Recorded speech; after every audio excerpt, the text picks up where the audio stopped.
ಮುಡಿದುಕೊಂಡು ದೇವತೆ ದರ ಕಾಣ್ತಾ ಇದೆಯಾ? ಇದೆಲ್ಲ ಸೌಭಾಗ್ಯ ನೀವು ಕೊಟ್ಟ ಭಿಕ್ಷೆ ರೀ.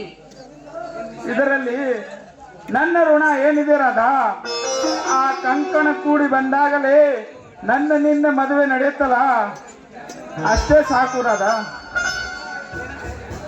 ಏನಂದ್ರೆ ಮನೆ ಆಳೆಗೆ ನೀವೇ ತಾಳಿಯ ಭಾಗ್ಯ ಮುತ್ತದಿವ್ ಸ್ನಾನ ಕೊಟ್ಟು ನೀವೇ ಹೋಗಿದ್ರೆ ನನ್ನನ್ನು ಸಿಕ್ಕದು ನನ್ನ ಪುಣ್ಯ ರೀ. ಇದರಲ್ಲಿ ನನ್ನ ಋಣ ಏನಿದೆ ರಾಧಾ? ಆ ಕಂಕಣ ಭಾಗ್ಯ ಕೂಡಿ ಬಂದಾಗಲೇ ಆ ದೇವರಿಂದಲೂ ತಡೆಯೋದು ಸಾಧ್ಯವಿಲ್ಲ. ಬಾ ರಾಧಾ, ದೇವಸ್ಥಾನಕ್ಕೆ ಹೋಗಿ ಬರೋಣ.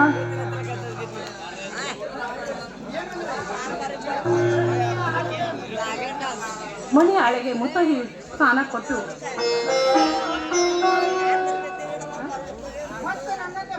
ಮತ್ತು ನನ್ನನ್ನೇ ಹೋಗ್ತಾ ಇದ್ದಿರಲಿಲ್ಲ. ನಿಮ್ಮಂತ ಪತಿಯನ್ನು ಸಿಕ್ಕದು ನನ್ನ ಪುಣ್ಯ ರೀ.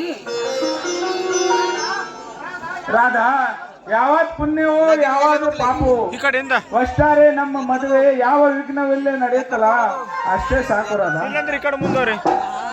ಬಾ, ದೇವಸ್ಥಾನಕ್ಕೆ ಹೋಗಿ ಬರೋಣ. ರಾಧಾ, ಸಂತೋಷದ ಸಮಯದಲ್ಲಿ ಯಾಕೆ ಕಣ್ಣೀರು? ರಾಧಾ, ತಾಯಿ ಅಂತ ನನ್ನ ಅತ್ತಿಗೆ ಇರೋವರೆಗೂ ನೀ ಏಕೆ ಚಿಂತಿಸುವೆ? ಬಾ ರಾಧಾ. ತಂಗಿ ಎಂದರೆ ಪಂಚಪ್ರಾಣ ಅನ್ನೋ ನನ್ನನ್ನ ಇಂಥದ್ರಲ್ಲಿ ಸಂತೋಷ ಪಡಿತಿದ್ದ ನಮ್ಮ ಅಣ್ಣನನ್ನು ಇವತ್ತು ಜೈಲಿನಲ್ಲಿದ್ದಾನೆ. ಹೀಗಾಗಿ ನನಗೆ ದುಃಖಿಸಿದೆ, ಏನೇನು ಆಗುತ್ತೆ. ರಾಧಾ, ಸಂತೋಷದ ಸಮಯದಲ್ಲಿ ಯಾಕೆ ದುಃಖಿಸುವೆ? ನಿನಗೂ ಅಣ್ಣನಿಲ್ಲ, ನನಗೂ ಅಣ್ಣನಿಲ್ಲ. ಹಾಗಂತ ಅವನ ಕಣ್ಣೀರಲ್ಲೇ ಕೈ ತೊಳೆದರೆ ಅವನ ಮನಸ್ಸಿಗೆ ನೋವಾಗುತ್ತೆ. ಅದಲ್ಲದೆ ಅವನ ಮೇಲಿರುವ ಆರೋಪವನ್ನು ಬಿಡುಗಡೆ ಮಾಡಿ ನಾನು ಅವನು ಜೈಲಿನಿಂದ ಬಿಡುಗಡೆ ಮಾಡಿ ತರ್ತೀನಿ ರಾಧಾ. ಆಯ್ತು, ಸದಾ ನಿಮ್ಮ ನೆರಳಲ್ಲಿ ನನ್ನ ನೆರಳಲ್ಲಿ ನೀವು ಇರುವಾಗ ಯಾವ ಚಿಂತೆಗೆ ಆಸ್ಪದೆ ಕೊಡಲಾರೆ ನಾನು. ಬನ್ನಿ, ದೇವಸ್ಥಾನಕ್ಕೆ ಹೋಗಿ ಬನ್ನಿ. ರಾಧಾ, ಚಿಂತೆಯ ಸಂತೆಯಲ್ಲಿ ಈ ಮನ ತೇಲಾಡುತ್ತಿರುವಾಗ ಹರ್ಷ ತುಂಬಿ ಹಾಡನ್ನು ಹಾಡಬಾರದೆ ರಾಧಾ? ನನಗೆ ನಾವೀಗ ಪಂಜರದಿಂದ ಹೊರಗೆ ಬಂದ ಪಕ್ಷಿಗಳು, ಸ್ವಚ್ಛಂದಿ ಆಗಿ ನಿಲ್ಲಿಬಾನಲ್ಲಿ ನಲಿದಾಡುವ ನನ್ನ ಹೃದಯ ಮಂದಿರದ ದೇವಿ. ನನಗೆ ನಾಚಿಕೆ ತುಂಬಾ ಬರ್ತಿದ್ದೇನೆ.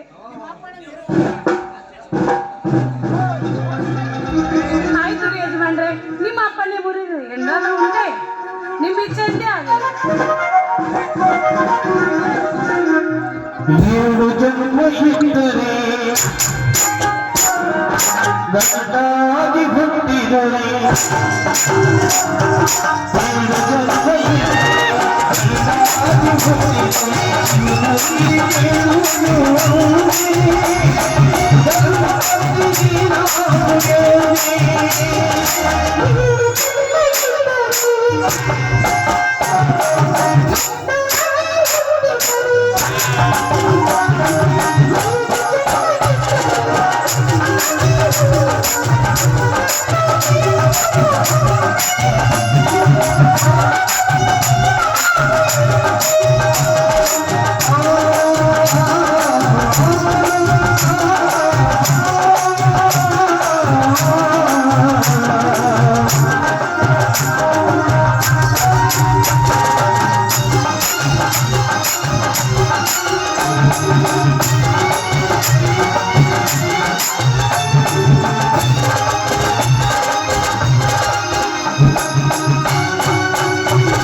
ನೀನು ಬಳಿಗೆ ಬಂದರೆ ಪ್ರೀತಿ ಮಾತನಾಡಿದರೆ ಬಳಿಗೆ ಬಂದರೆ ಪ್ರೀತಿ ಮಾತನಾಡಿದರೆ ತಂದೆ ದೇವಿಯಾರು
ನನಗೆ ಬೇಕು ಬ್ರಹ್ಮ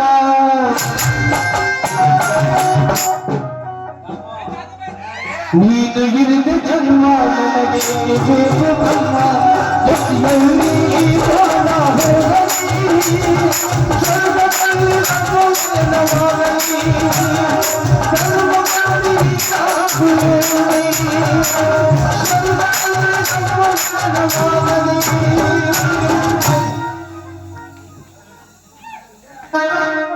ಓ ನಮ್ಮ ರಾಯಣ್ಣ ಅಪ್ಪನೇ ಮುಗಿತಲ್ಲ ಇನ್ನೇನು ಹೋಗ್ಬೋದಾ ದೇವಸ್ಥಾನ ಆಯ್ತು ರಾಧಾ ನಡ್ರೆ ಹೋಗೋಣ